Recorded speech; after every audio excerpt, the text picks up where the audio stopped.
स्वामी जी को कोटि कोटि प्रणाम। मैं भी बंगाल से आया हूँ, विजय गुप्ता मेरा नाम है। बंगाल में सारे हिंदुस्तान में हमारे पूरे योगा के भगत, योगा को जोगा बोलते हैं। वह स्वामी जी आप जब बर्दवान गए थे बंगाल का, उस टाइम में आपसे भी मैं माठ में किए थे। मेरा तो एकदम फिट हो। मेरा प्रेशर हरदम ज़्यादा रहता रहा, 200/103 नीचे का। लेकिन स्वामी जी यहाँ आए हैं 8 तारीख को। 8 तारीख से उस दिन प्रेशर था मेरा 186/88। अभी एकदम नॉर्मल है, नॉर्मल है। और मेरा बीपी का कोई दवाई नहीं, बीपी का कोई दवाई नहीं, सिर्फ कोई मुक्ता बट्टी खा रहे हैं। 2 टोकर मुक्ता बट्टी और पंचामृत।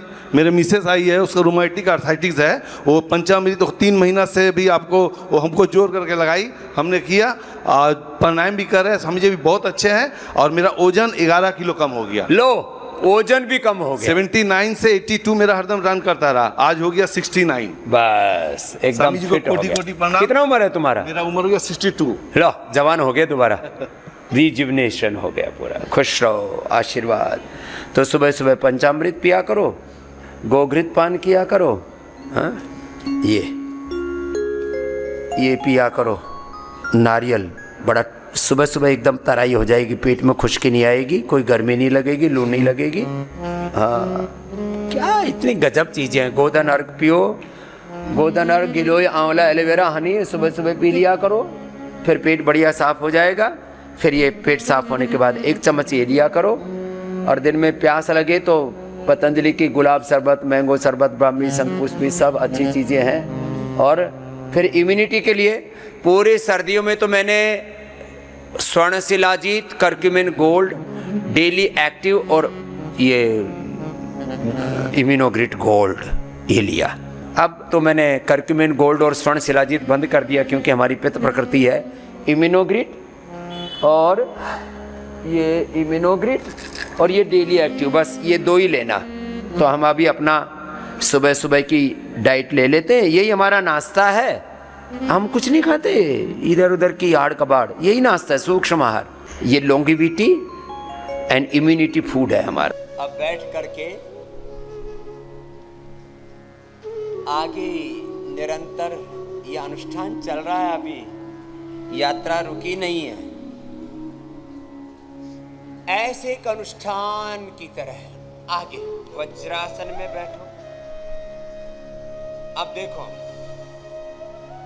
जैसे प्रारंभ से योगिक जोगिंग, सूर्य नमस्कार, फिर आपको सब कुछ से गुजारते हुए, उभारते हुए आगे बढ़ा रहे हैं। अब देखो, निरंतरता के साथ मंडूकासन करना 3 तरह से। पूज्य साध्वी देवादिति जी मेरे भाइयों और आ जाएंगे। पूज्य स्वामी विदेह देव जी ने जैसे निरंतरता पूर्वक एक अनुष्ठान की तरह किया, आप सब ने भी अपने अपने सामर्थ्य के अनुरूप योग पूरा किया। ऐसे मंडूकासन तो वज्रासन में बैठ के और पद्मासन में बैठ के, योग मुद्रासन 3 तरह से करवाते। एक मुट्ठी ऐसी बांध के, एक हथेली पर हथेली ऐसे रख करके,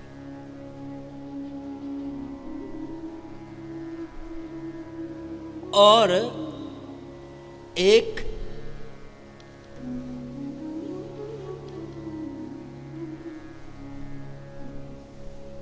BMI और BRI का भी टेस्टिंग हो जाता है। अंगूठा पीछे और अंगुलियों में पूरा पेट पकड़ लो।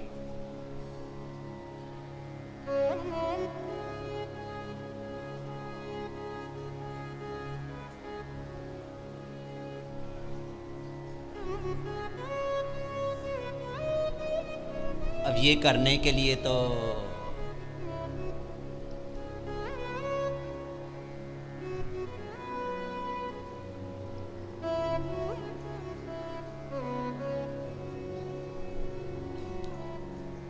अपने पेट को थोड़ा छोटा बनाना पड़ेगा। ऐसे वज्रासन में मंडूकासन, पद्मासन में ऐसे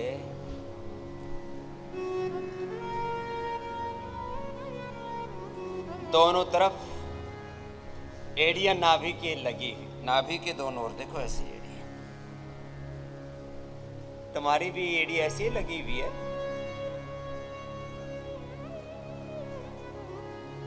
पीछे से पकड़ के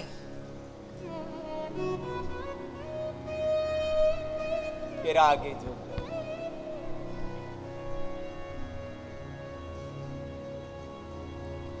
ऐसे माथा या थोड़ी जमीन पर टिका दे।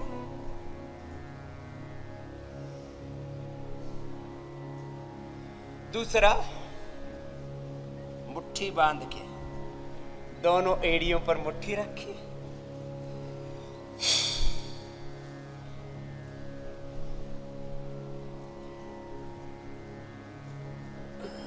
पूरा पेट अंदर धस गया और थोड़ी जमीन पर टिक गई। अब इसके लिए थोड़ा आहार पर संयम चाहिए। जो किलो के हिसाब से राशन पाड़ते हैं, जिनका राशन पर ध्यान ज्यादा है, उनसे आसन कैसे बन पाएगा। इसलिए राशन पर ध्यान कम दो, आसन पर ज्यादा दो। भोजन पर ध्यान कम दो, भजन पर ज्यादा दो। प्रभु के वंदन पर ज्यादा ध्यान दोगे तो ही तो तुम्हारे बंधन कटेंगे। चलो, किया तुमने ऐसे? ऐसे थोड़ा चैलेंजिंग हो रहा है। पहले ये एड़ी नहीं झिलती, इतना ही करने पर यहां अटक जाते हैं, यूं ही अधर पधर रहे। मुट्ठी और लगा दी तो कैसे बात बने। लेकिन अब बात बनेगी। तुम अपना पुरुषार्थ पूरा करो और फिर भगवत चरणों में प्रार्थना करो। एक दिन सारे रोग मिटेंगे, दुख बंधन क्लेश विकार मिटेंगे। चलो, लगातार करना अभी।